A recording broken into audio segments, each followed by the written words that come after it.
Former Prime Minister and Honorable Leader of the Opposition, Kamla Prasad Bisesa.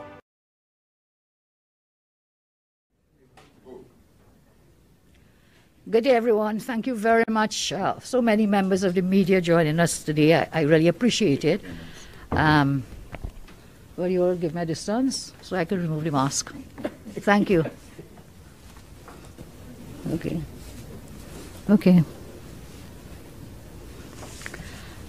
Thank you, as I say again, for joining us today at the Office of the Leader of the Opposition. Permit me to explain why I decided to hold this conference here instead of in the Parliament precincts, because normally the practice has always been that we will give post-budget statements in the Parliament, but this year the government has chosen to hold, to not invite or disinvite members of the media, some members of the media. I don't know why they are attempting to preclude members of the media from being in the Parliament in that regard, and therefore I think it is discriminatory in just selecting and choosing some members of the media to be present. That is why we decided we should come here. I just want to condemn that move. I think it's another dangerous way the PNM is trying to stifle and censor dissenting voices, and indeed Minister Imbert did say today about malcontents and discontented people, and anyone who says anything different, they label you in some way that you're a bad person, and he did even within his statement refer to matters like that. So welcome again to all the media houses here this afternoon for this very important conference. Today Minister Imbert had a budget statement comprising about 164 pages, about over 20,000 words or 24,000 words, and all I can say lasting for 3 hours and 38 minutes. A budget that is very long in rhetoric and very short in substance. That's my first comment. On top of that, the minister was mathsing the maths. The maths was a mathsing. In other words, the numbers were not adding. The maths was not mathsing. So that's the two first general points before I go into other areas. This government by Rowley is steering us toward a crash. The budget is most critical, one of the most critical budgets in the history of our nation. We agree, and we have been saying for some time now, that we are facing an economic crisis unlike any other that we have faced in our history. And it's entirely caused by this Rowley-led government's incompetence and mismanagement. Can I just pause for a moment? Can I ask you all to start printing copies for the media, please, whilst I'm speaking? Thank you. For another year, once again, we heard no ideas to generate economic growth. We heard no ideas to create revenue streams, more revenue streams. No ideas to put people back to work. No ideas to help the thousands who are suffering, who are struggling to make ends meet in this pandemic. The finance minister shamelessly tried to pin our problems on the COVID-19 pandemic, not for the first time, not for the first time at all. Long before this pandemic, the PNM had already crashed the economy. COVID did not crash the economy. It is the PNM led by Rowley who crashed our economy. So here we are once again.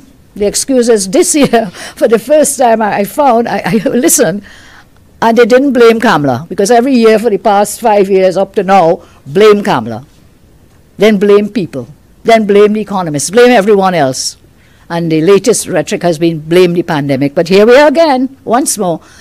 COVID did not crash our economy. It is the Rowley government who have crashed our economy. Instead of steering our nation away from the edge, this government, with this budget, has put their feet down on the accelerator, as we say, X down, taking us not just on the brink, we are over the edge at this point in time, over the edge. They are taking us full speed ahead towards an economic catastrophe. For the past 6 years, this government has consistently lied about the true state of affairs in Trinidad and Tobago. Every year for the past 6 years, we have heard every slogan, turn around, seen clearly, game changers, and once again, the theme is resilience in challenging times, resilience. The only people who are resilient in this time, under Rowley, are those PNM ministers who recuse themselves from the cabinet, are those PNM people who are getting contracts from the government. They are the resilient ones, but with the rest of the population, people are suffering. People are hungry. Families are suffering in this country. And they talk about resilience at this time. In fact, they changed their theme. Initially, their theme was rebuilding with innovation and social inclusion. But someone told them that the UNC's logo when we do our platforms is rebuild and restore. So they came with resilience in challenging times. Who is resilient now? Thousands of businesses have shut down. Other thousands and thousands have lost jobs. Again, family suffering. And they speak of resilience at this time. They have lied, spinning in their attempts to create a fantasy world where everything is hunky-dory for them. But they've run out of lies, and people are beginning to see the truth. This budget highlights government's failure, their abysmal record in managing our economy, in managing our country. They have failed our energy sector. They have failed our manufacturing sector. They have failed the SMEs. And on top of that, and more important or equally, they have failed the people of Trinidad and Tobago.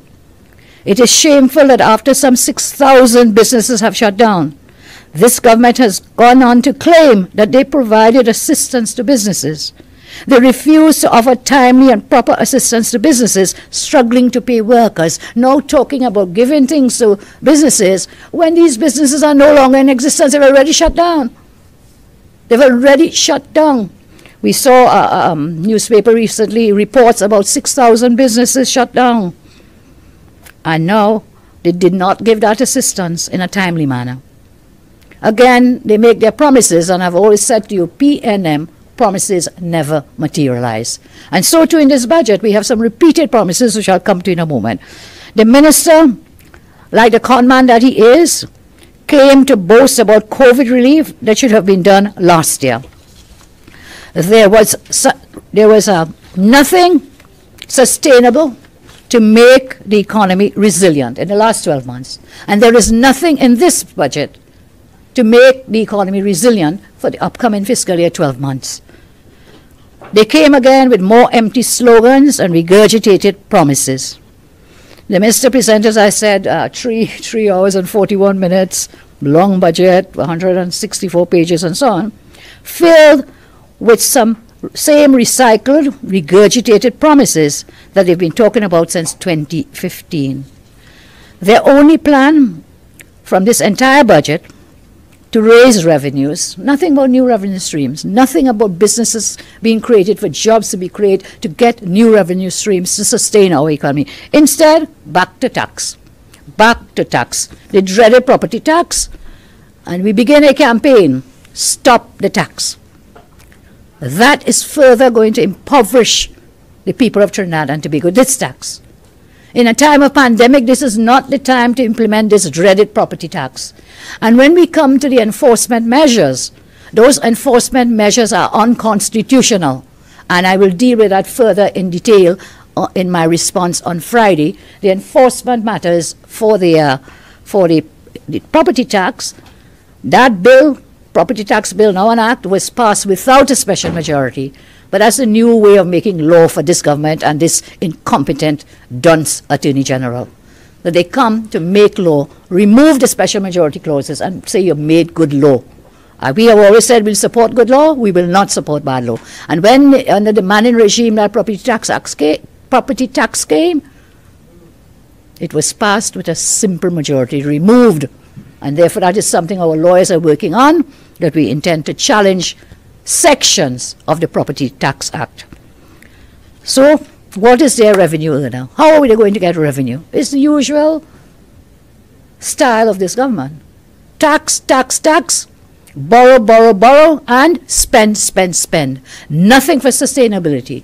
Nothing, as I say, to grow the economy. Nothing to create new revenue streams. What is missing from this budget, as it has been for the last 6 years, is hope, vision, and a plan for the future. Citizens were waiting to hear what measures would be taken to alleviate the burdens currently being faced. Rising cost of living. I think the price of bread went up, if I'm not mistaken. And more to come, you know. Transport costs are going to also increase. Everything, the cost of living is going to skyrocket, and I'll share with you in a moment why I say that. So what was lacking? Hope, vision, a plan for a few measures will be taken to ease their burdens, right? Again, I talked about a rising cost of living, rising food prices, increasing joblessness, and a growing sense of insecurity. The minister came today to promise or propose that they were considering a zero-rate VAT. So when I started to hear it, I got very happy and excited because people have been calling for this, and we know the impact of the VAT on the food prices. It was my government which removed VAT on 7,000 food items. Remember that? We removed the VAT. When they came, again, the conmanship in it, they said, well, listen, we're reducing the rate from 15% to 12.5%. But they never explained it fully that they were going to put the VAT back onto all those 7,000 food items. So we had removed that. You put it back. Today you say, you didn't say you're doing it. You're proposing to do it, and you're still considering which items. He named some items. What was it? Biscuit and cheese and etc., etc., etc. So that I wouldn't share the joke that you shared with me about some of the items on that list. So they haven't settled that. They haven't settled. So it's a promise. And he acknowledged, yes, people were asking to remove the VAT. I want to tell you that promise to zero-rate the VAT from the same basic food items was a measure we advised this government on from day one and still advise them to do. I remind you again that we had removed the VAT from 7,000 food items so people could put food on the table. This minister reversed that decision and put VAT back on all those items. Now, with more people lining up for food, being accused of being greedy, he's promising to remove it again. I want you to note, it must be noted, that the VAT collections declined after 2016. Why? Even though they said they had lowered the VAT rate, they got less revenue than we had got when the VAT was removed from the old 7,000 items. Pay that in mind. The VAT collections declined in 2016 by $188 million. So that measure where you put the VAT onto all these food items, hoping that you'll shake down the population to get every cent out of them, get their money out of their pockets, it didn't bring you the increased revenue. And therefore, I call again, remove the VAT on all basic food items. All. Not one, not cheddar cheese and biscuits. I don't think our country lives on cheddar cheese and biscuits. Well, some people might say there's a biscuit budget. Biscuit and cheese budget. Might be in jail. Biscuit and cheese. That's what it is. So I call again. The VAT we collected, the VAT they collected after, never rose. Was never more than the 2015 figure of 8.9 billion. Was never.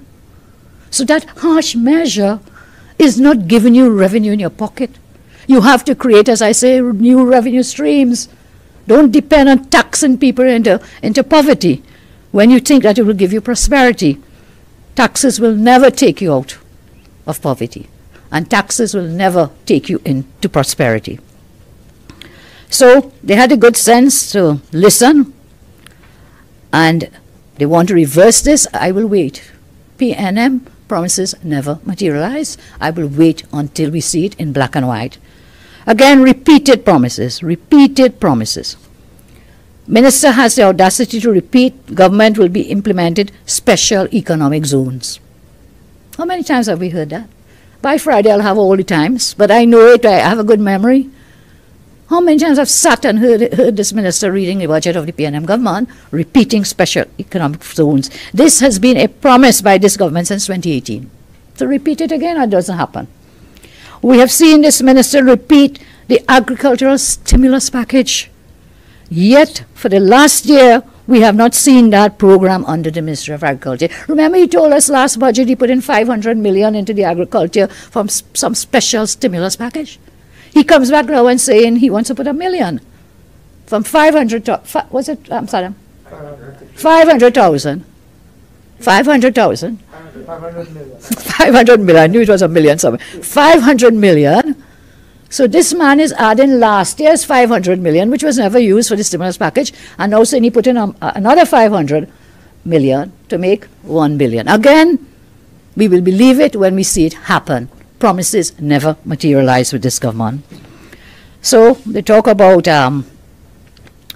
dealing with the agriculture sector with the stimulus package. Yet again, they repeat the privatization of the port. Privatization of the port. How many times have we heard that? What is the process? Where have you reached? Again, a promise that hasn't come forward. And you know, as I'm talking about this port, you remember the refinery? They came in a budgeting to say they're selling it to Petrotrain, selling it to OWTU. Lie. Lies again. What today, in a budget statement today, no update on what has happened with the sale of that refinery. Nothing whatsoever. Nothing about NGC, which is in such a state, seeking indemnities and so on. Nothing about the Police Service Commission, but yet in your statement, you are talking about institution building. When you have broken down the institutions of this country, you have brought the office of the President into disrepute. You have brought the office of the Attorney General into disrepute. You have brought the Police Service Commission has floundered and collapsed in disrepute. And at the rate you're going, not naming that high official who went to President's house to deal with this police service matter and the merit list, they have not named it. I call again, Prime Minister, was it you? Were you that person? You are bringing your office into odium and disrepute as well. So all these promises and the others which we, you know, we've just finished inside there, we will double up on them. I'll have 3 hours, or not 41 minutes. So we'll go into some more details on Friday. So we see the minister again repeating about some access road program. Again, promises. Repeat. Promise from last year. Some of the promises are from even before last year. And then he speaks about construction projects. And then he says, oh, but we have no money. So he talks about the roadway to Point 14, which they promised since 1962. It was my government that began that work. When they came, they stopped it. Now talking 6 years later about Point 14 Highway. Talking about the Toko Port. All these are, repeat. I'm surprised they didn't put the dry dock facility down at La Brea as a repeat. Some reason that we know nothing is happening there in any case. So many repeats, repeated promises, and promises that have not materialized. They have no real plans to revive our dead economy. After almost 2 years of lockdown, with over 100,000 citizens being unemployed, I think last time I calculated, and again they hide the numbers. They don't give us the numbers, they're outdated numbers. Last time we checked using the NIB and so on, it was about 120,000 people have lost their jobs under this government. And then, what do? After 2 years of lockdown, the minister is boasting about giving, grants, $1,500 grants, I think for 3 months or something. And what had me astonished, and I almost went into a fit of laughter, when he was boasting about giving a $150 grant. Are you for real? When you have your minister recusing himself from the cabinet, collecting $23 million a year, you all have no shame. You disadvantage the poor people, and you are resilient because you're advantaging yourself. $150. And then when we look at all these grants, he spent about 8 or 9 pages, all of our 20 minutes or 25 minutes. We gave a grant for this, we gave for that, we gave so many, it cost so much money. Who got it? Where did the money go? Because the thousands of people in this country are saying and reporting they come to our offices. They text you, they email you. Today they couldn't WhatsApp you with the crash of the systems. I'm telling you, look, they need help. They need something to eat, the children. They need laptops for the children and so on. So you advantage yourself by disadvantaging the poor people. So the minister even used VAT refunds as a form of relief. Imagine he's saying as a relief in this COVID time. A VAT refund is yours. That was your money that they appropriated and kept. You now come to boast, we're going to give VAT refunds. He said that last year too, and he did give some. But you don't, that's not your money, Minister of Finance. That's not the government's money. The refunds are what is your legal due. And then when you refuse to give it, fail and or neglect to give it for so long, you probably making interest on the money. But my money that you have in your bank, I'm not getting any interest on the VAT money that you're supposed to give me back, the refund. What is very worrying, indeed it is frightening, is that there is not a single new revenue stream identified. Not a single new revenue stream identified. None. And the minister comes to talk again about digitization and innovation and one list of things. 99.9% of those things are repeat promises. You remember when they said they put Wi-Fi in all the buses and so on? What happened to that? Coming back again with this digitization and technology, it's just mere words. For years I have been speaking about the fourth industrial revolution and this new age that we are in. And that laptop program that we started that they stopped would have placed our children at a great advantage in these pandemic lockdown times when they can't go to school, when they don't have devices. Thousands of our children have no devices. So tell us, not a word. He said they will, something about computers, if my memory is right from when he was talking, about the computers or computer peripherals and so on. Boy, people don't have money to buy food. You don't have money to buy a laptop and computer and so on. Will they have? You should have provided, if you really want to help the children, you should have provided in the budget, under the education ministry, to give the children the laptops, give it to them. Give it to them. Your child probably has. The ministers there, their children have. They're not thinking about the thousands of our children who have no access to an education. What future will these children have? Being locked out of education like this, what? And I make again, that laptop program, we were praised by the United Nations, by many international organizations for that program because we were out there, we were out front. You took it away to now come and talk about computer peripherals. You'll get it free, duty-free or customs or something like that, he said. So, as I say, what is frightening and worrying is no revenue streams, and there's no new ones in this budget. How can the country expect to emerge from this crisis if there is no plan to earn more money? Already when your revenue is down, what are your plans for the country to earn more revenue, to earn more forex? Nothing in this budget statement, nothing in it to tell us about that. I know they think that diversification is a bad word, a dirty word, but that is exactly what we need. We need new industries to not only employ persons, but also, as I said, to earn foreign exchange, much needed. We have seen no significant innovation from the Minister of Finance to earn revenue to match the economic challenges created by the pandemic. It is startling that the Minister is boasting about a brighter macroeconomy based on higher energy prices when our energy production under their watch has fallen. So even if you're getting more for a barrel, you are producing less and less and less. Where are your plans to increase the production coming out of our oil and gas fields? Where is it? And as I talk about the revenue and the expenditure, I just want to share with you, because I just grabbed it as I was coming across here in the car. We just got these. But on this book, which is the Review of the Economy, which is put out every year, on page 173 of the Review of the Economy, it gives us the issues about deficits. It tells us we get so much revenue, that is like you collect a pay packet, and then we spend so much. And then with every budget of this government, every single one has recorded a deficit. So the deficit in 2015-16, which is when they came in, was minus, well, 7.9 billion. The deficit in the following fiscal year, 16-17, was 13.5 billion. The deficit in 17-18 was 5.6 billion. The deficit in October 18 to 19 was 4 billion. Deficit in 19 billion. Deficit in 19 to 20, 16 million. 16 million. And the deficit The minister, it was curious, I kept waiting to hear it. So they recorded a deficit in every year, a large deficit at every year of their term in office.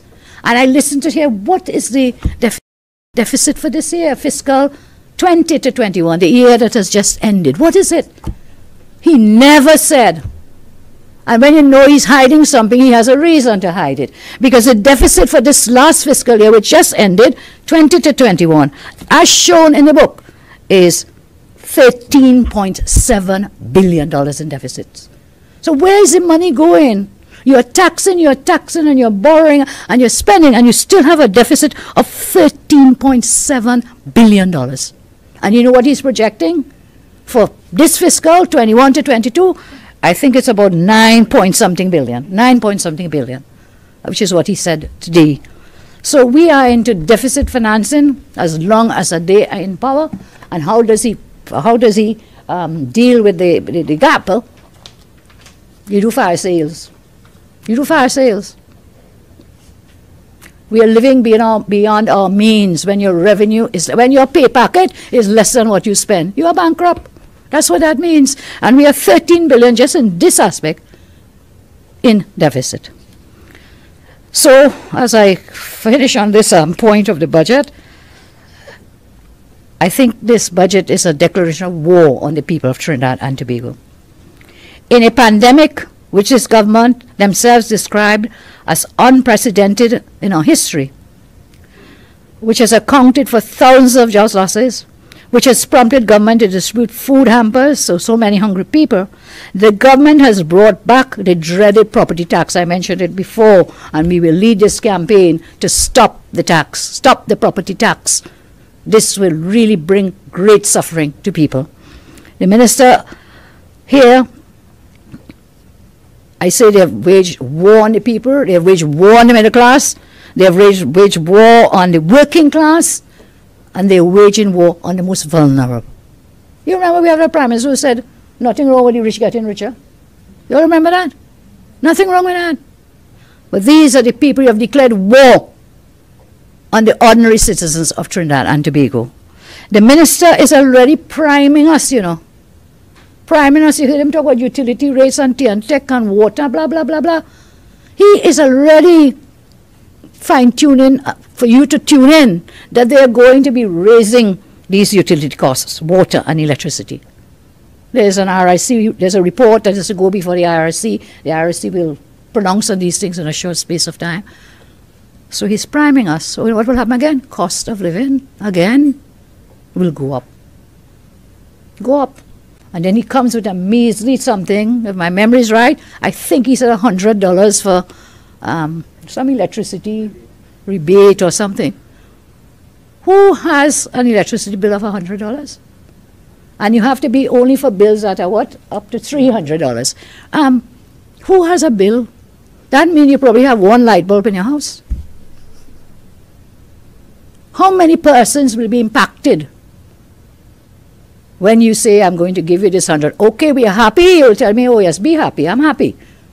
But again, you are priming us for the increase in these utility rates. If this comes to pass, even more people will be pushed into the poverty zone. And listen, the PNM's major plan for crime, again, I had to laugh. We are going back to the days of the Wild Wild West. Yes? Because they're now asking bounty hunters. They're going to give $1 million for information leading to what? The arrest and capture of the 25 most wanted men in the country. So you skittle the TTPS. You don't have a commissioner. You have 2 acting commissioners, blah, blah, blah, blah, blah. And then now you come to say, all right, let's bring in some bounty hunters. Back to the Wild Wild West. Bring in these bounty hunters. I'll give you $1 million. Well, I think one of us could get that $1 million. We just have to tell them to go up to the cabinet room on a cabinet day. As I said before, there is not a single measure to grow the economy in the budget. One area that was glaringly absent in this budget was to address the rise in crime. We know that is happening. A major concern for people. In this entire budget, the minister paid no attention to the TTPS, those who are there to protect and serve. It seems that they have this great fear about the Police Service Commission and the whole constitutional crisis that they created. In this 164-page document, over 26,000 words, 3 hours and 41 minutes. The word police was used once in this budget statement and when the minister spoke. Once out of 26,000 words, 164 pages. And when the word police was mentioned, it wasn't about to deal with crime, you know what it was about? It was talking about giving about the police youth arm. That's what they call themselves, police youth arm. Talking about them to giving out hampers, distributing hampers. 26,000 words, not one, about the police, except to talk about the police youth giving out hampers. So their grand plan now, offer this $1 million reward, when they could have taken that money and invested into our officers in the TTPS, and I'll talk more about that, how they have totally taken away the financing from the TTPS so they cannot properly do their jobs. I don't know if they're out to get a fellow named Gary Griffith, so they want to make the TTPS look bad and everything is idea bad. I don't know. But they really are not addressing the issue of crime. So PSIP deficit, I've spoken about that. I say again, this budget is long on rhetoric and short on substance, and I'll give you some more details when I speak again, where the numbers are just not adding up. You ratch the numbers. You say, okay, you fudge the numbers. The maths, not mathsing. Anita Haynes told me that is what it was. And the maths, she said the young people say that, the maths, not mathsing. So there's that issue. And I don't want to delay you further, but I have a very serious matter I want to raise, which is directly related to governance and the way that this government is running this country. I want to speak about immunity. Some people are saying it's an indemnity agreement between Mr. Faris and Mr. Nelson. But it is not simply an indemnity agreement. In fact, this government is like an indemnity government. Anyhow, we have the NGC want indemnity. I think the successor company to Petrotrain, they will want indemnity too, because they will have to explain why they failed and or neglected, etc., to send the arbitration matter before the High Court. So here we have an indemnity agreement allegedly signed by Faris and Nelson. It is in fact, if this document is a valid and true document, and we have a copy of it here which we'll share with you all, this is not just an immunity.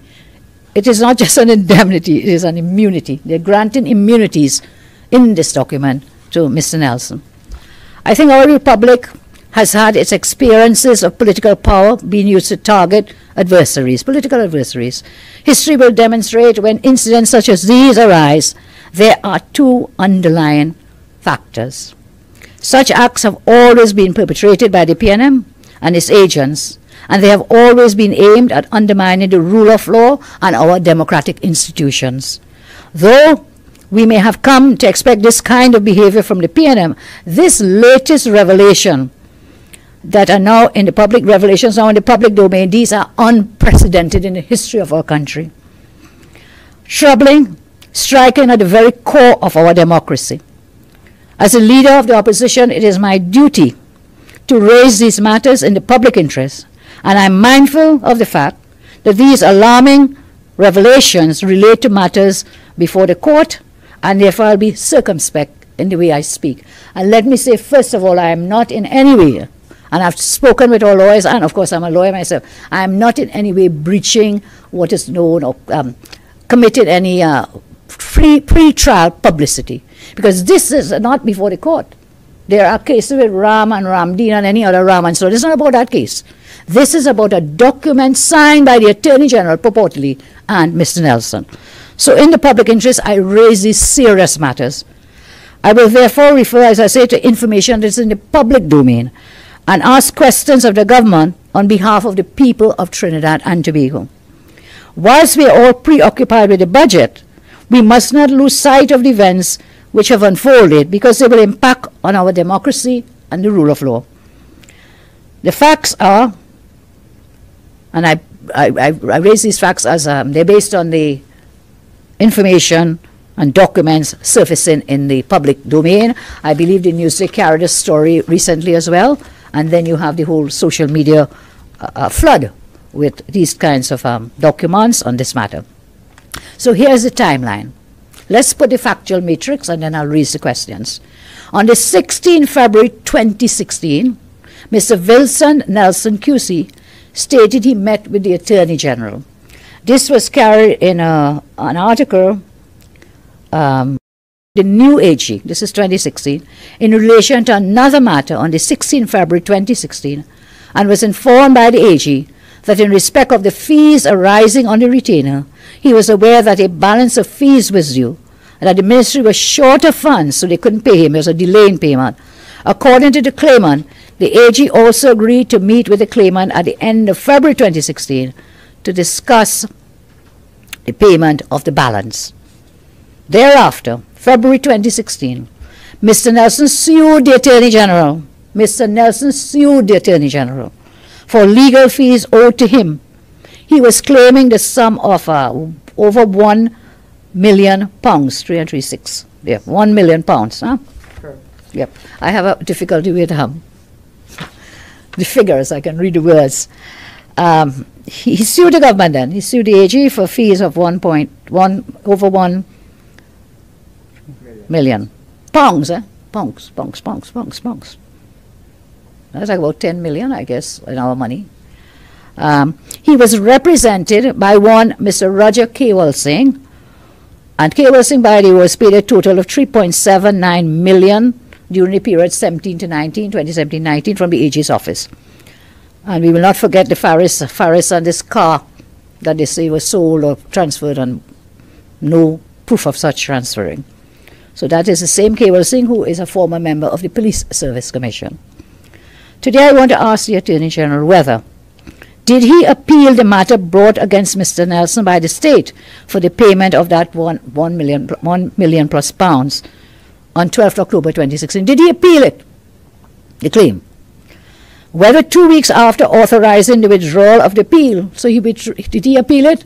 Did he withdraw the appeal? Within 2 weeks, whether 2 weeks after he authorized the withdrawal of the appeal, that he received a witness statement from one Mr. Nelson QC. Whether within 1 month of receiving that witness statement, the AG provided Nelson with a full indemnity, full immunity against the state, while he, Nelson, had a claim against the government, against the AG, for that £1 million that I mentioned. Whether a few days before the hearing of the appeal and after receiving the statement from Nelson, the AG settled the matter with Mr. Nelson and agreed to pay him 10.23 TT million, 10.23 million TT dollars. So he gets the statement, he agrees to pay this money to Mr. Nelson. Did the withdrawal of the claim and the payment to Mr. Nelson amount to misbehavior in public office? So you agreed to pay him this 10.what TT million, and he gives you a witness statement. Was that an inducement? I'm asking. I'm just asking for a friend.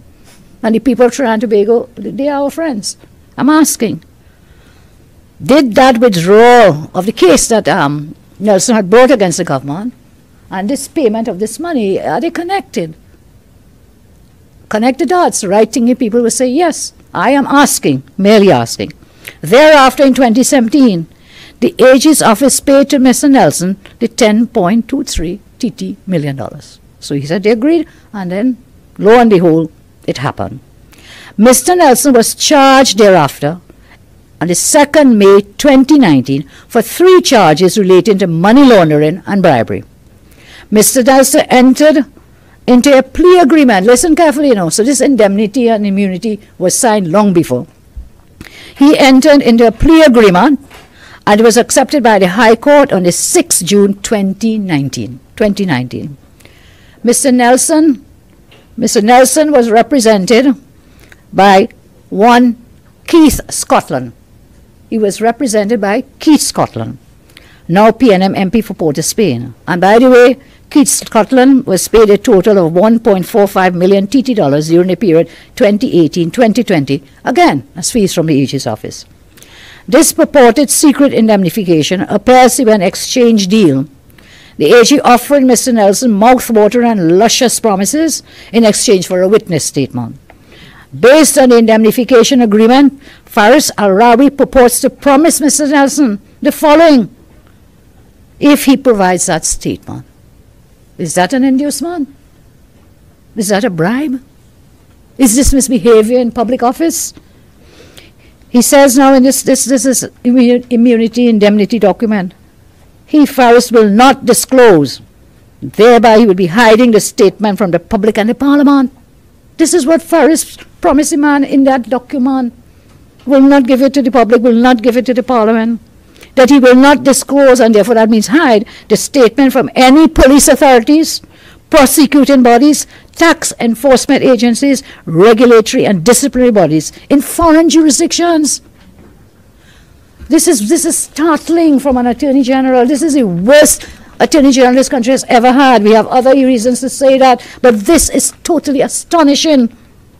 He also says that no civil court proceedings will be brought against Mr. Nelson for any matters in which he previously represented the government. He also promised that he will recommend to the DPP. Recommend to the DPP, Faris, your office and the DPP's office are two separate independent offices. He will recommend to the DPP that no criminal proceedings be brought against Mr. Nelson. That if any person brings a court action against Mr. Nelson for any matters arising out of the indemnification or any defamation lawsuits in relation to the witness statement, the government will fully indemnify Mr. Nelson for any damages awarded, legal costs, and other expenses. This is extraordinary. As I say, it's absolutely astonishing. I say now, the Prime Minister has a duty to tell the country if the cabinet that he leads gave its approval for the Attorney General to conduct these negotiations and then enter into this indemnity immunity document. The Prime Minister is now compelled to report to the country whether this matter was approved by the cabinet to authorize the Attorney General to go into that agreement. The cabinet must disclose, the Prime Minister must disclose the cabinet minute. If Faris was acting without cabinet approval and he was on a frolic of his own, well, more reason that he must resign forthwith, and if not, Prime Minister has to fire him. Did the Prime Minister and members of the cabinet authorize Faris to promise Mr. Nelson that his Attorney General will recommend to the DPP that no criminal proceedings be brought against Nelson? The Attorney General has no power to tell the DPP or recommend to the DPP not to institute criminal proceedings against Nelson or anyone. That power and jurisdiction is that of the DPP and the DPP alone, pursuant to Section 90 of our Republican Constitution. Any such recommendation by the AG will amount to misbehavior in public office and the perverting of the course of justice.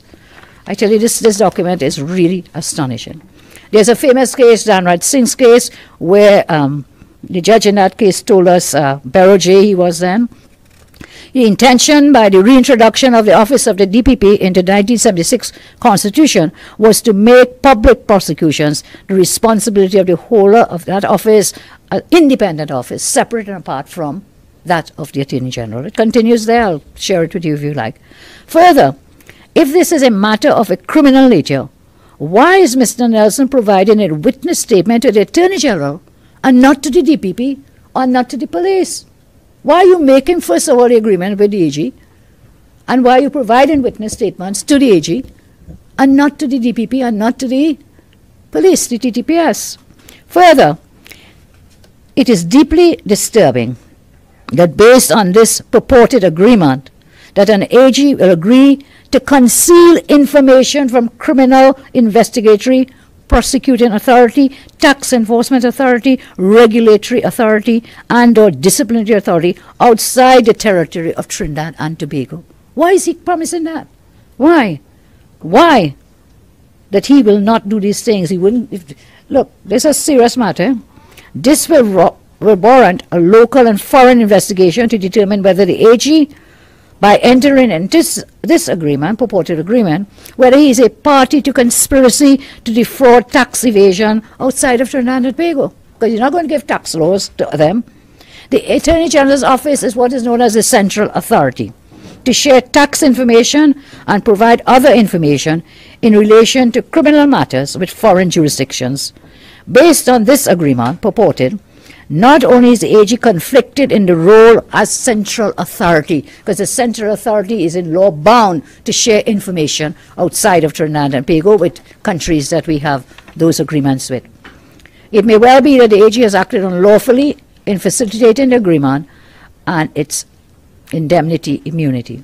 Further, if tax information is withheld in this manner, is this not in breach of the FATF, which the AG loves to talk about, their recommendations, and other international obligations? Even further, the Attorney General must explain why a full and effective indemnification was given to Mr. Nelson from any matters that may be brought against him for breaches or undertaking an agreement.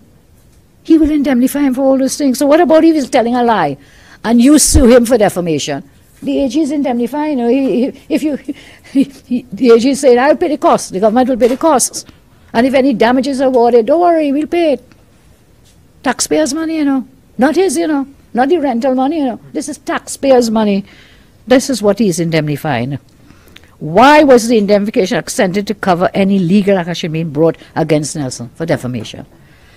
This document protects Mr. Nelson from any personal liability for any court action brought against him.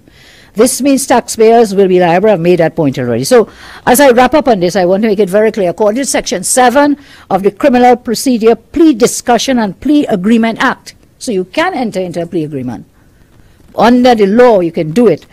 No improper inducement shall be used to encourage an accused person or a suspect to participate in a plea discussion to conclude a plea agreement. So what's this inducement? Would the AG be guilty of breaching this section of the law? This indemnity may be tantamount to an inducement. And in a Newsday article, this again is astonishing. Newsday, I big up the Newsday today, because they were the only media house that was brave enough to carry the story when the story came out late last week. Go on, the Newsday. Sean, take a bow. It wasn't you, but your paper. In that story in the Newsday, the DPP confirmed to the country that he was not privy to any discussions in relation to this document. DPP was not involved, but it is the DPP who must enter into discussions and negotiations under the law for plea bargaining. So this indemnity, additionally to date, Faris has not denied whether this document is real or unreal. And this is a guy who, if you say quack, he's on your case next minute, for next instant. And he must stop calling Saddam Hussein a brilliant lawyer, little boy.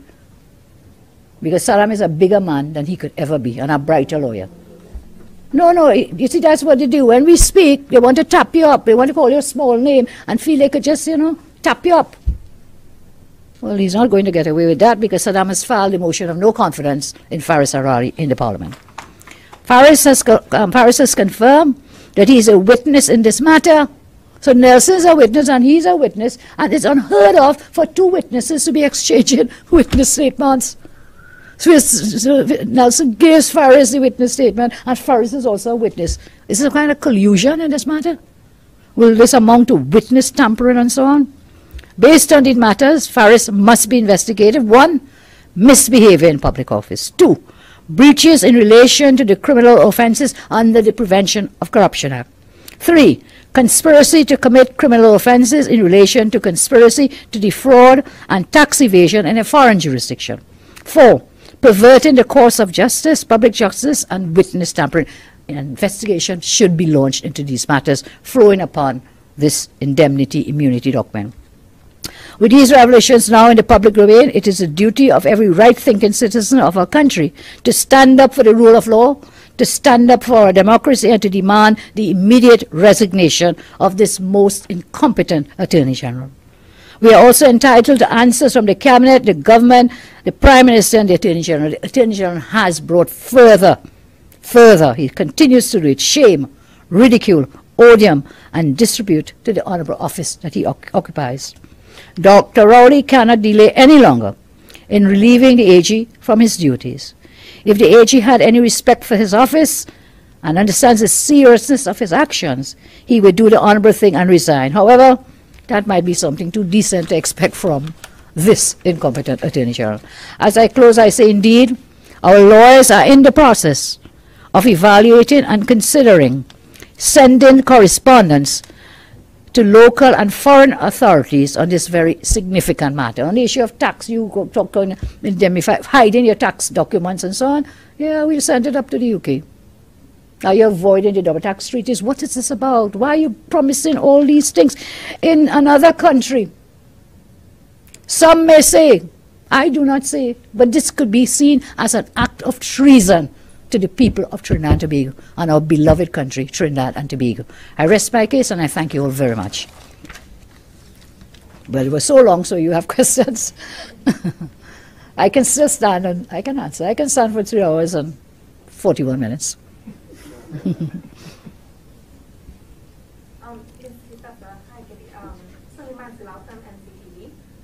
Was there anything you found enlightening or did you like about the budget? No. No, if you heard me, I mean, I'm enraged. You can hear the passion. I'm enraged for the ordinary people of this country.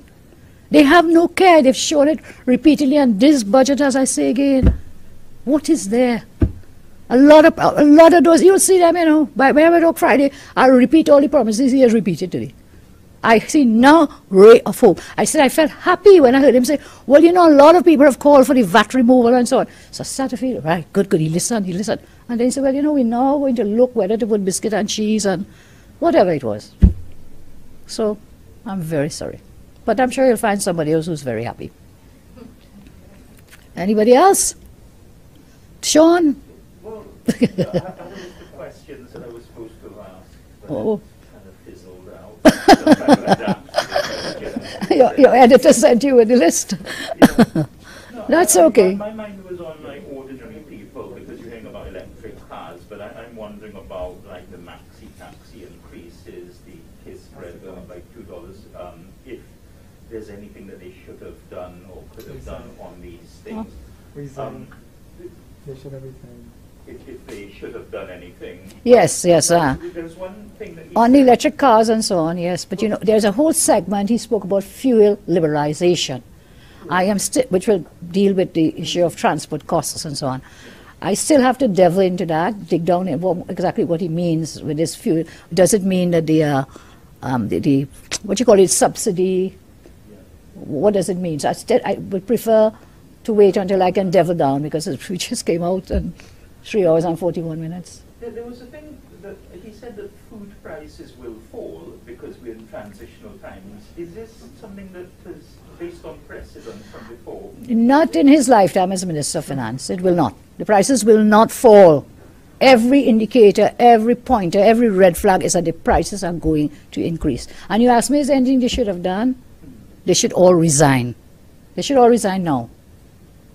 This is war on the people of Trinidad and Tobago. One of my things was ease of doing business. Like, well, you know, you want these, if it's a income tax thing, and if the thing is collapsing, or, for example, the NID website now is collapsing. And this is on a personal level, but you look at the other people actually running a business. Yeah. Are there a new... You know, we're not very well ranked on ease of doing business, but is there anything that like really urgent? Because you have these, as you said, the digital this and digital that. But is a message any way that the message? Is there any message at all that you would give? Like when you meet business people, you talk to them and they say, "Gosh, you know, the port or the customs or the this or the that." Is it? Last year, post-budget, we talked about the ease of doing business, and we kept dropping in the rankings. Anecdotally, we know how long it takes to get a piece of land registered, how long it takes to whatever, get a permit, how long it takes to get back your VAT refund. We know, anecdotally. So the World Bank, who puts out this ease of doing business, the statistics, the data, has put out a disclaimer this year saying that there are some errors in their whatever they used before, and putting the data together. So it would be imprudent to rely on their data, and that is why I say, however, anecdotally, that is we know for a fact, I think everybody here knows, that you will sell a vehicle or transfer a vehicle in 2016 and you can't get a certified copy in which year? Okay, well everyone knows how long it takes to get things done. So the ease of doing business is not easy. And last year when I raised those matters, the Minister of Trade, the Honourable Minister Gopi Schoon, came to the Parliament to rebut and said they have a plan to improve the ease of doing business, and they will do 1, 2, 3, 4, 5, 6, 7, 8, and 9, and 10. Promises never materialize. Can I announce a new movement, a new national movement? People are so fed up and complaining about the state of our roads and the potholes and so on. So there's a new national movement. It's called Potholes National Movement, PNM. That's what our country is now. We have been reduced a country of potholes everywhere. And again, I haven't drilled into the numbers. I want to see how much money they're giving works to fix roads. So nothing will happen. That's why I'm not excited and feeling happy about anything in this budget. I know again is all these vacuous promises that they will not come to pass. Well, Sean, you look like the only person who have questions. Do you have any more? There was another one. TTMF is, it seems to have a fairly reputable institution, but there's the other company had some questions over. Is that the merger? They want to merge? It had some question marks over it in the past of one person was heading like 3 boards and money was going from here to there. So I'm wondering if they were, detained or I don't know. I would want to wait until I can delve that down as well and do the research. And I would prefer, rather than making an off-the-cuff comment at this time. But there, he did speak of merging the TT and Home Mortgage Bank. So we will look at the research and see. I think he's saying it will help to streamline the activity and make it easier and so on, but we'll take a look at the research before we comment on that. Thank you all very much. You shall hear more from me on Friday. 10 a.m. Yeah. 10 a.m. Friday. Can we give them copies of my statements, please? I did ad lib in between, but you at least have something. And it's late already, or maybe your papers are already closed and gone to bed. I don't know. Ivan, team, everyone, thank you all very much. Thank you. Poverty is hell, and so too is the PNM's budget. A government unprepared to lead during an ongoing pandemic at uncertain times is now a perfect storm. Next. Home Store. Check them today in St. Helena or call them at 230-2740. KVS Supermarket and Home Store. So good morning and welcome back to you, 97.5 Hot Like a Pepper. Now this is a very serious topic and we have to be very careful. So I want to ask it in general terms, okay? The Honorable Attorney General has not denied that the document exists. His signature matches perfectly with the signature that he purported to send a letter to give somebody in January 2016 to transfer the car with Kewal Singh, but they never did it, even though that is not legal and the two people must go present themselves to the licensing office unless you're differently able, you're out of the country, or you're suffering serious illness. And even then, the licensing officers, you pay $100 and they come and see you. That's how important it is to avert fraud and so on. The DPP has said that he has never seen any document, he's not privy to it, and therefore nothing could have been rescinded because it was not given by the DPP office. He even threw out in the Newsday article of October 2nd that it must have been with civil, to deal with civil proceedings, because the Attorney General has no authority, duty, responsibility over criminal proceedings. But when you read the document, and Newsday, thirdly, Newsday said that there are sources saying that that document forms part of a specific case that is ongoing now in the criminal courts. Now, how Newsday know that, I don't know. That's what they print. I don't take everything papers print as gospel. However, the statement by the Honorable DPP that says if there's anything like that, it must have had to do with civil proceedings, because the Attorney General has no locus standi, has no authority, no duty, no ability, no power to interfere whatsoever in criminal matters.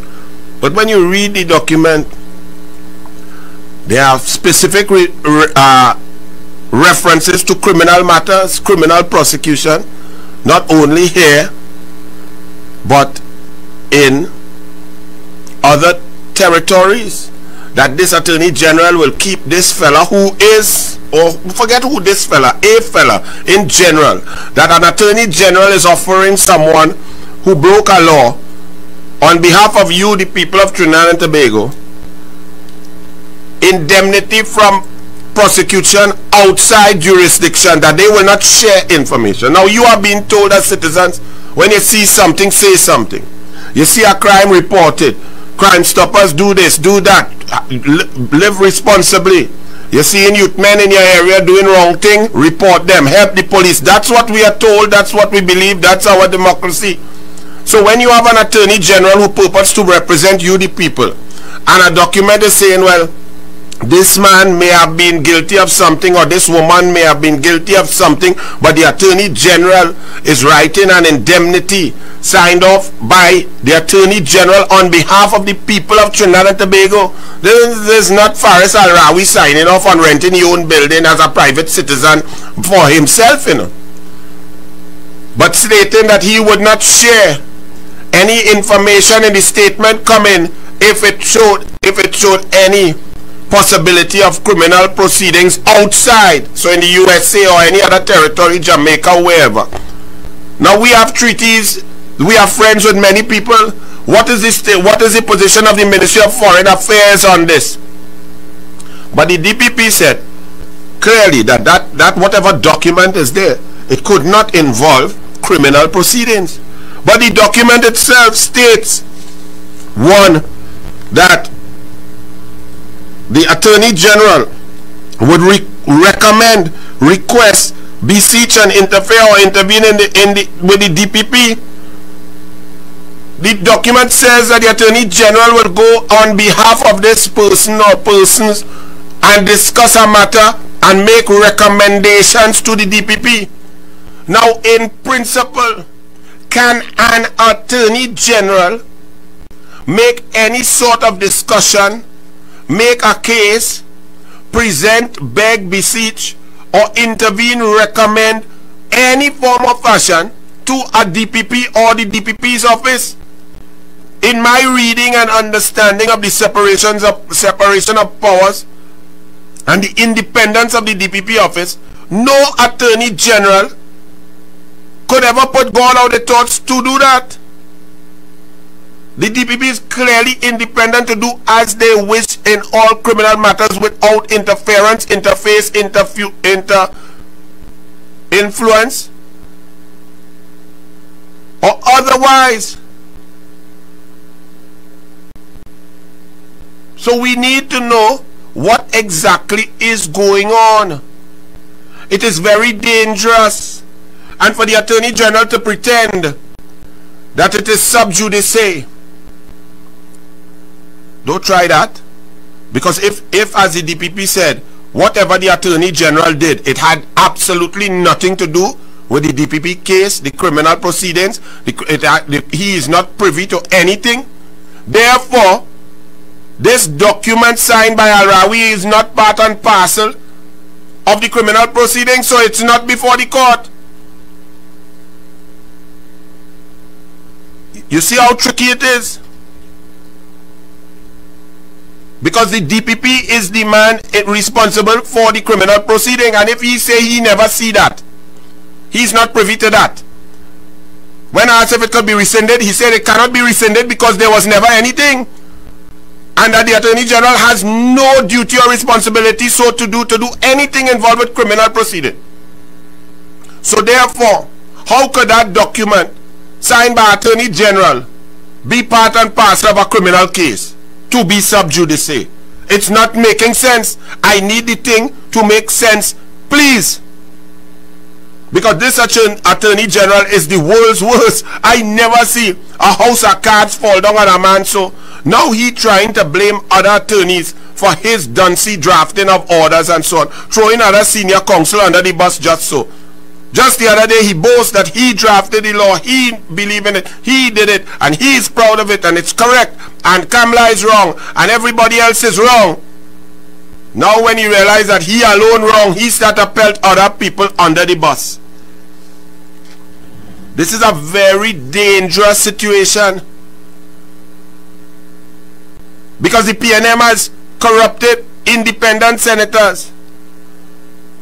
From long time, they put independent PNM senators.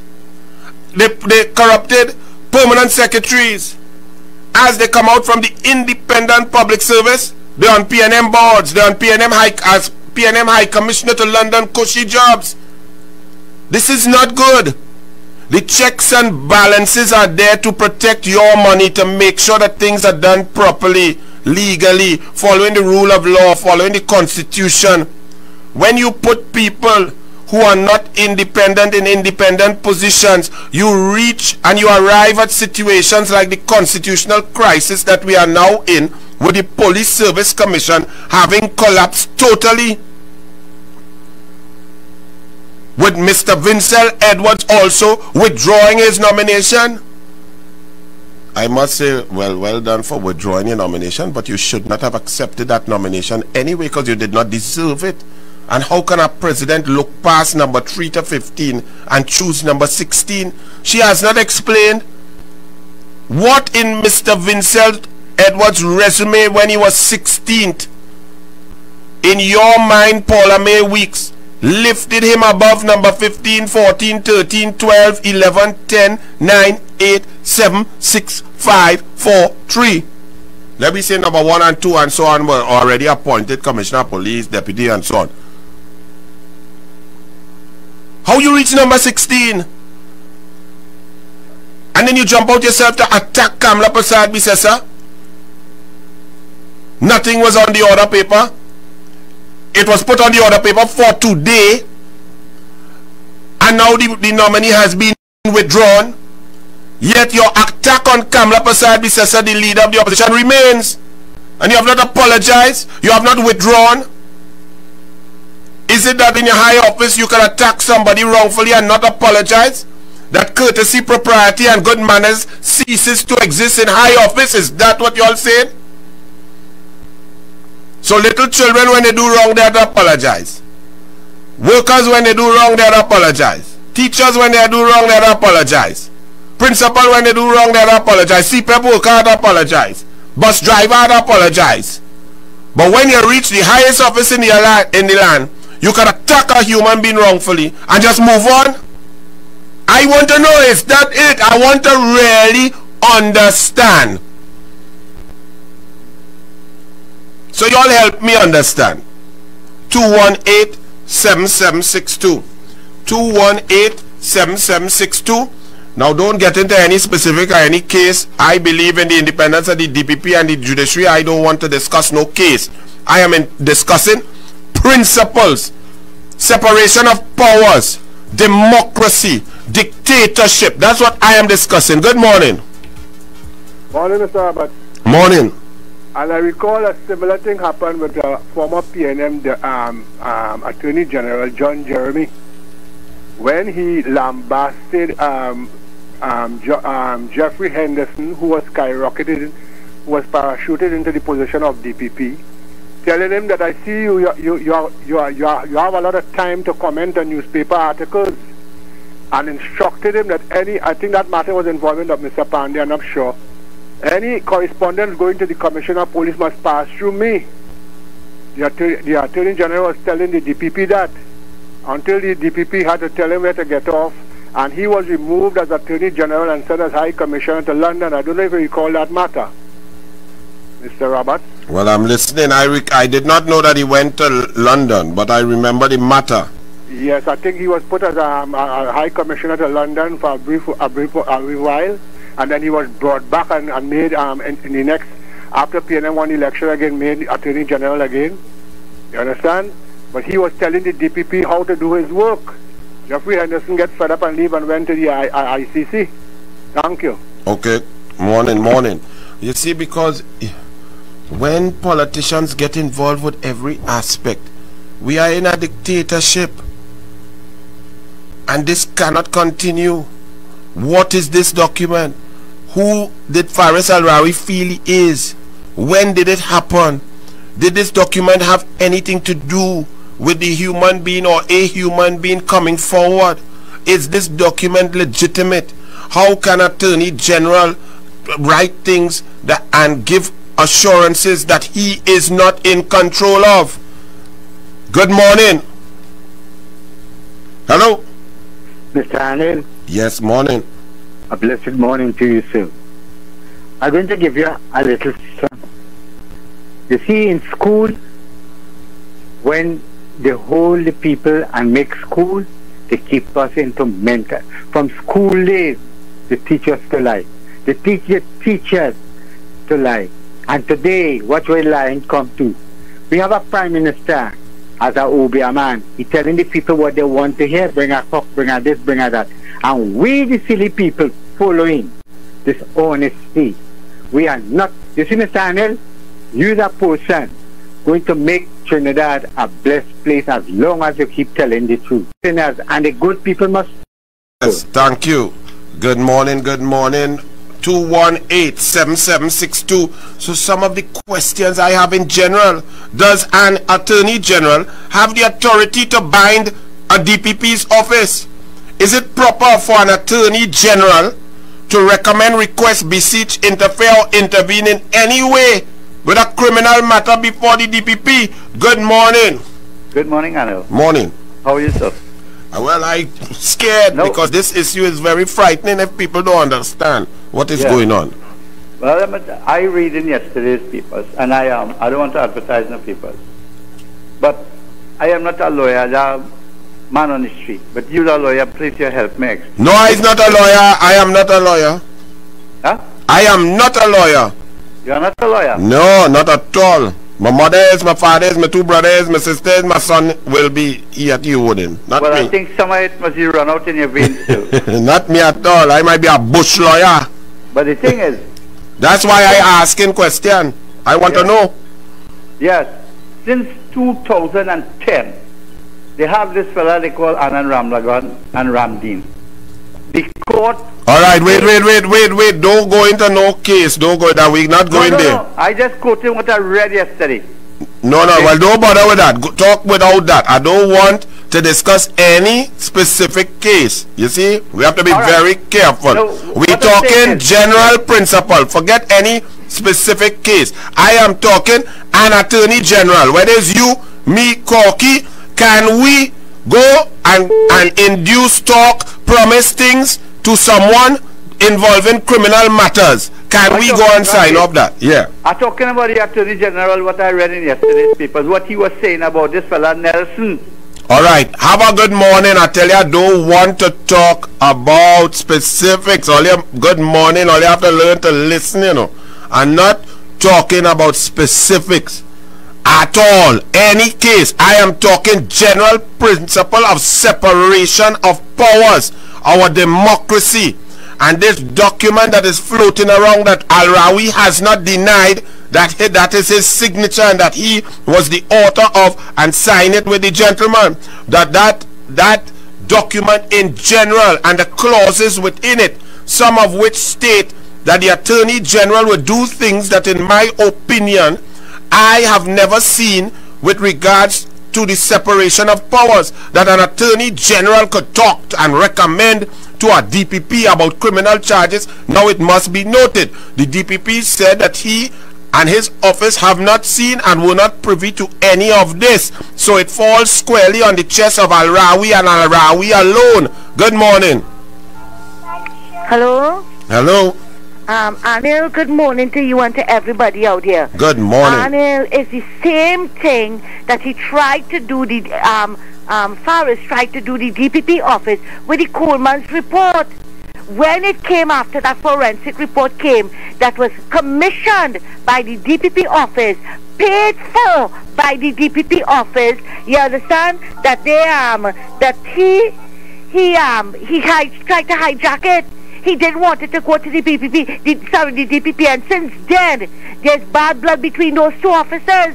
Why is Faris doing these things? Faris is not, cannot make these agreements and these arrangements. The man is overstepping his bounds, and I am calling on the DPP office this morning, put on your big boy pants and do something about it. And also, I am calling on the president, come out and apologize to Mrs. Prasad Bisesa. She deserves an apology. You're always talking about when the high people do something, what example you are setting for the younger ones. Come on, Madam President, do the right thing. Show the younger ones that you're not too big to apologize for casting aspersion on Mrs. Prasad Bisesa. Thanks a lot, Anil, and have a good morning. Thank you. Have a good morning. And I am calling